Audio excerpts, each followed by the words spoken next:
I'm Sang, and I'm the community engagement manager with now our brand new name, Kandelia. We went from VFA for the past 42 years, and we just rebranded. Unfortunately, we had to cancel our annual gala and our branding party this past week because of everything that's going on.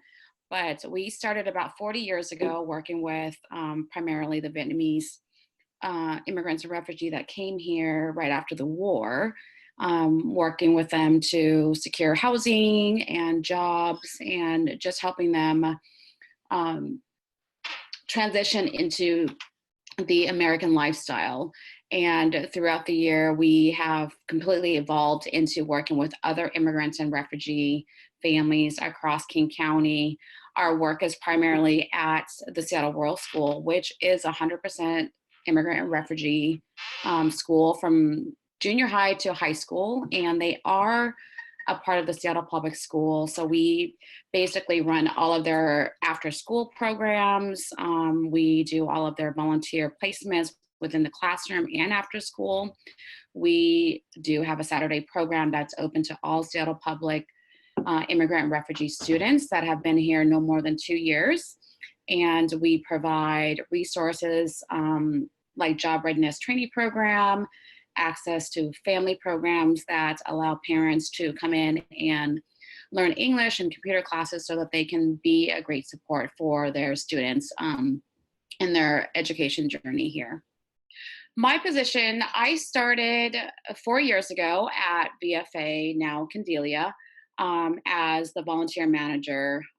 I've had over 20 years of experience working in nonprofit, especially in education, basically using my own lived experience as a refugee from Laos who came here in late 70s, early 80s, 79, 80, escaping the war, living in the Thailand refugee camp, and then coming here with my parents and my younger brother, and landing straight into South Seattle and have been here ever since.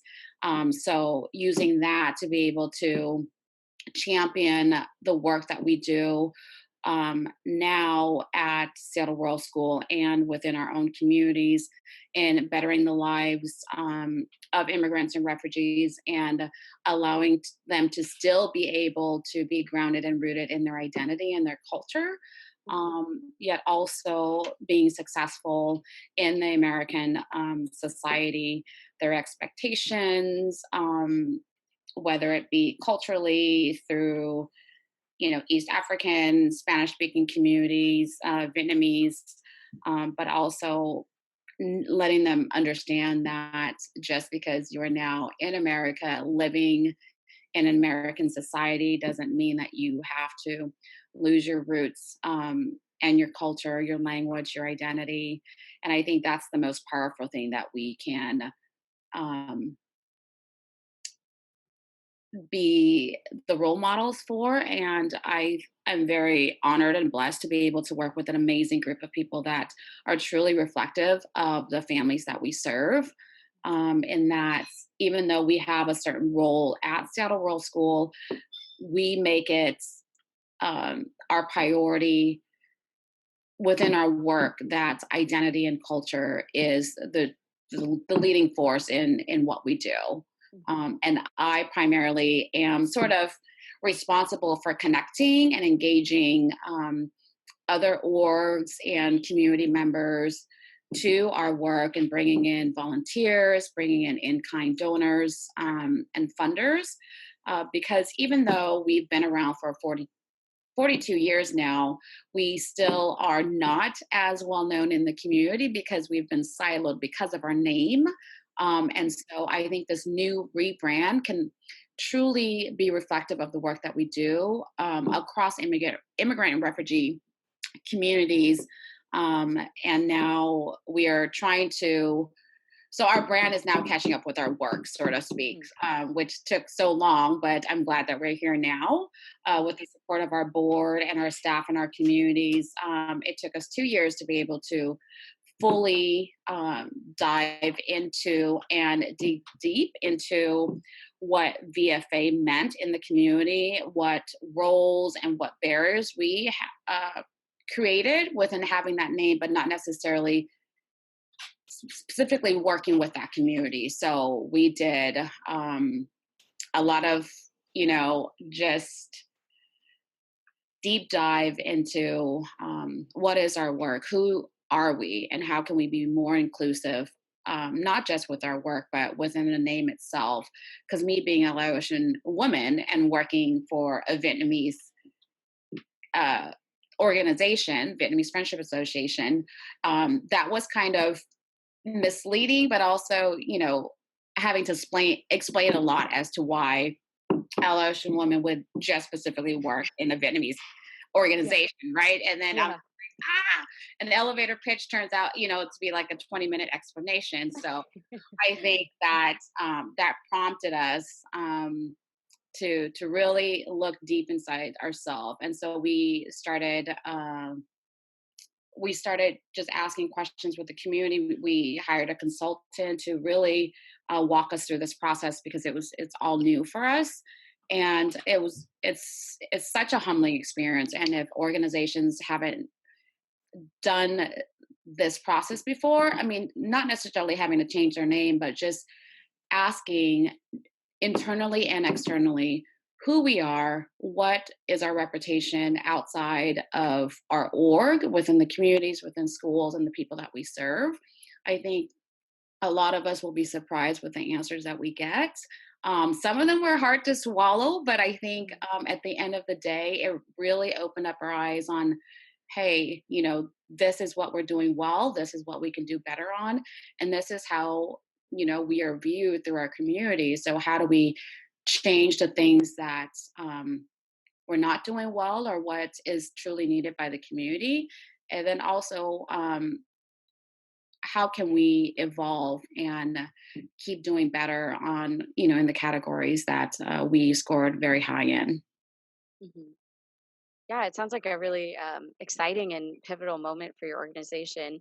It seems kind of like a lesson. Well, you've been doing this work for the last 2 years, but now we're in this very strange, unusual time where we're all forced to take that pause. And this seems like a great lesson for all of us on how we can be more reflective if we're really, if our organization is really serving the purpose it's supposed to. Um, Absolutely. yeah, Absolutely. I was curious if or what your organization is currently doing to cope with the COVID-19 crisis.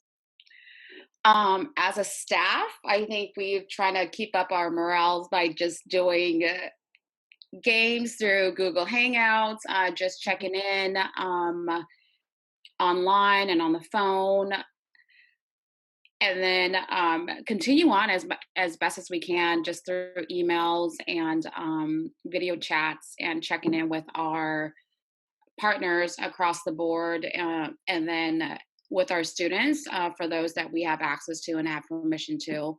Um, we fortunately have a great relationship with the Rainier Valley Food Bank as well as St. Mary's, that provides food and snack for our students.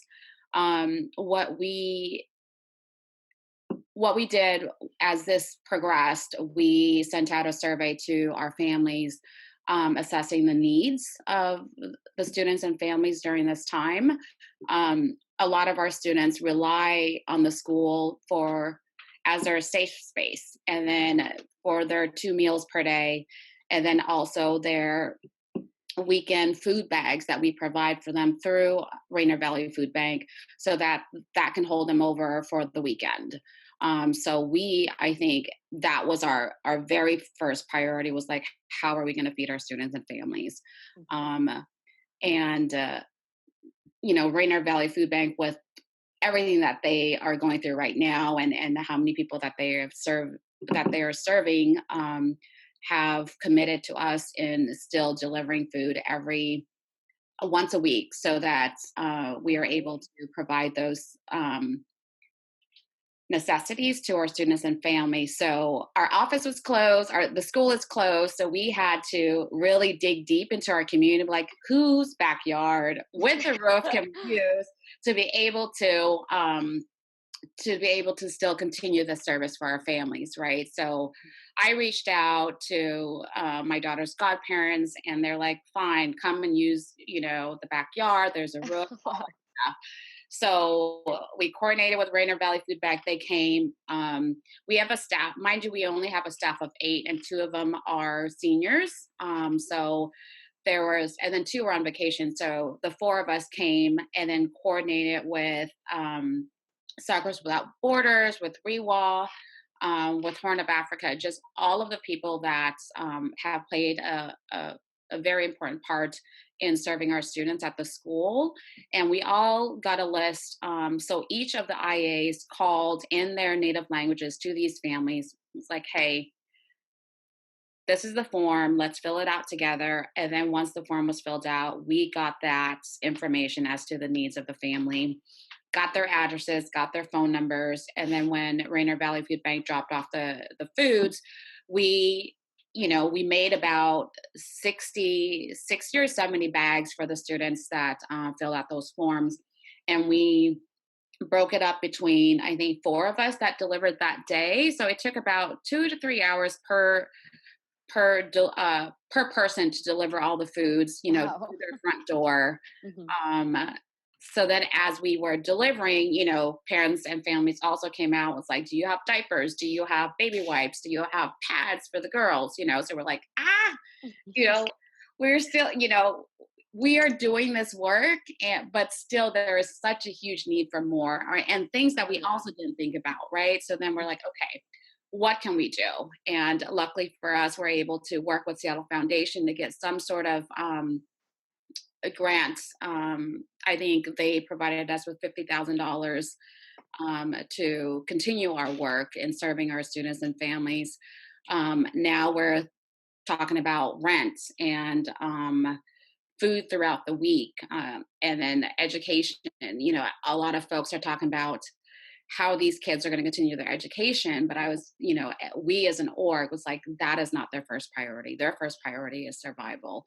And I think that's what a lot of folks forget about, is that yes, our normal is, having breakfast, lunch, and dinner at home. And that's rarely what we have to think about as a priority, right? Mhm. But with our students and families that we serve, they depend on those 2 meals every single day, Monday through Friday, and then they depend on that food bag to last them through the weekend. Mhm.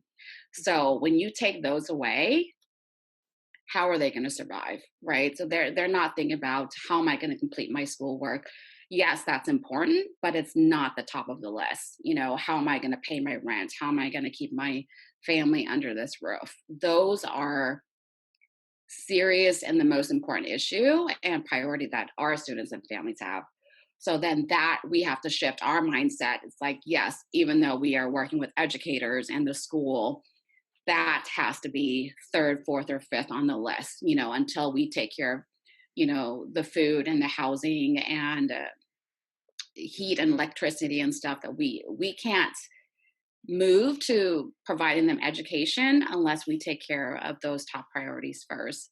Mhm. Not that we aren't doing it, because we are still working with other orgs and companies in order to provide laptops for our students to be able to work from home in their schoolwork. But at the same time, a lot of the places that they live in, I know Comcast and Xfinity are offering free Wi-Fi and internet, but some of our folks don't live within those sectors. Because I know where I live, we have CenturyLink, and I don't think CenturyLink has offered that service yet for free Wi-Fi. Mhm. So again, it's going back to the drawing board. Okay, what neighborhoods do they live in? Who services them through Wi-Fi? And if it's not free, how do we provide funding for them to be able to access that?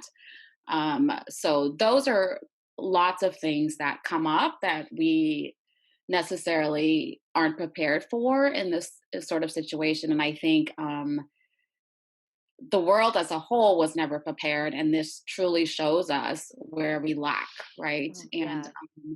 and I think this will um, sort of prompt us to do sort of like an emergency handbook when this happens. How do we support our staff, our our communities, and the people that we serve? And it's scary. I have everyone stuck at home. I have a mom and dad who are both senior citizens. Mom has underlying health issues, and how do I keep them safe? Mhm. And then, a daughter who's at school and trying to work from home and homeschool. That is a stressor in itself. Yeah. But at the end of the day, I know my blessings, and to be able to continue my work and being careful, but at the same time, still doing my due diligence as a citizen of our country, and in being able to still serve those in need. I think that that is a lesson that humanity still needs to work on, Yeah. and I think continue to do this work with partners like you guys. I think that's the only way that we can accomplish our end goal as a community, as humanity as a whole, to be able to serve and take care of one another. Mhm. Yeah, thank you for sharing what you all are currently doing and how you're pivoting to best serve the community needs that are so immediate. This is a good segue into the next question around what you would like people to know about your organization at this time and how people can best support. We there's so much I can say. That's great. We'd love to hear whatever you can share. Yeah, we are definitely an organization that is committed to the success of immigrants and refugees families across the state, across the city, especially within our immediate community here. We provide food, education, and resources to our families, with all of the social media and emails and resources that are going out. I think a lot of folks forget that um, the people that we serve don't necessarily speak or read English, but at the same time, when those emails and resources come out, it's only in English. So then we have to take it back and provide translation and interpretation for our students and families so that they are up to date on everything that's going on. If community members and orgs and companies want to support us in our work, you are more than welcome to go to candelia.org, Kandelia.org, and you can donate through there. We are still in need of lots of essential items such as diapers, baby wipes, hand sanitizers, toilet paper, everything that you can think about, as well as funds to be able to pay rent and utility bills for our students and family. If you, our address is on the website. If you want to reach out to me, my email is sang.duandala@candelia.org, and you can find that information on our website as well. Anything can help. We are still looking for donations in regards to laptops for our students. If folks have hot spots that they are able to buy and give to our families in need, that would be much welcomed Mhm. as well. Before we end the interview, I was wondering if you could share any message of hope for the people who have tuned into this. I think in this situation, and I was truly reflective of this as we were making our food bag, is just with everything that's going on. I think this has truly opened up people's eyes in what a blessing a lot of their lives are, but it also sparks a fire in a lot of folks to be able to wake up and serve. And I think that is a part of humanity that has been um, missing in a lot of our communities. And I think, the seniors, the youth, and the homeless have been sort of have been sort of how do I put it, invisible in our daily lives. And I think this truly opened up our eyes in seeing how many of us live, and and it's shown us how little it takes to be a blessing to somebody. And I think if we truly understand what service means, then we can fully